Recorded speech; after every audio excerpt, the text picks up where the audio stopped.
কক্সবাজারের ক্রীড়াঙ্গনকে এগিয়ে নিতে ও ক্রীড়ার পরিবেশ ত্বরান্বিত করতে আনুষ্ঠানিকভাবে আত্মপ্রকাশ করেছে সম্মিলিত ক্রীড়া সংগঠক ও ক্রীড়াবিদ পরিষদ কক্সবাজার।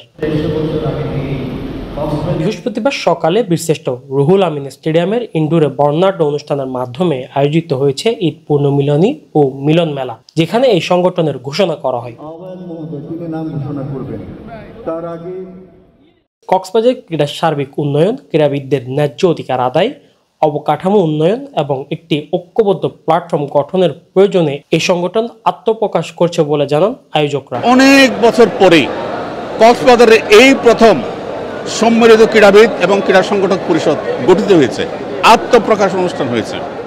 আমরা চাই এই সংগঠনের মাধ্যমে জেলার ক্রীড়াঙ্গনকে আরও বেগবান করি, আরও উন্নত করি, আরও ক্রীড়াবিদ আমরা প্রতিষ্ঠা করি। এটা আমরা চেয়েছি।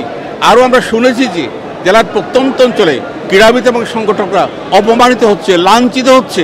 এটার আর সুযোগ নেই। সংগঠনের মধ্য দিয়ে কক্সবাজারের ক্রীড়া সারা বাংলাদেশে একটি অনন্য অবস্থানে পৌঁছায় বলে আমরা বিশ্বাস করি। আমরা যারা ক্রীড়াবিদ, আমরা রাজনীতি মুক্ত পরিবেশ চাই, ক্রীড়াঙ্গনের পরিবেশ চাই।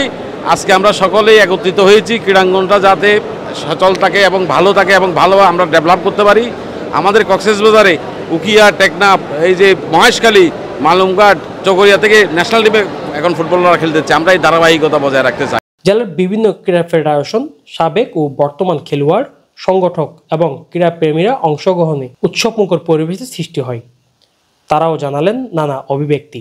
পুরো জেলায় এই সংগঠন খেলাধুলার সার্বিক উন্নয়ন ও অসচ্ছল ক্রীড়াবিদদের আশার আলো হয়ে কাজ করবে এমন আশা সকলের। মিরনের, চিটাগং ট্রিবিউন।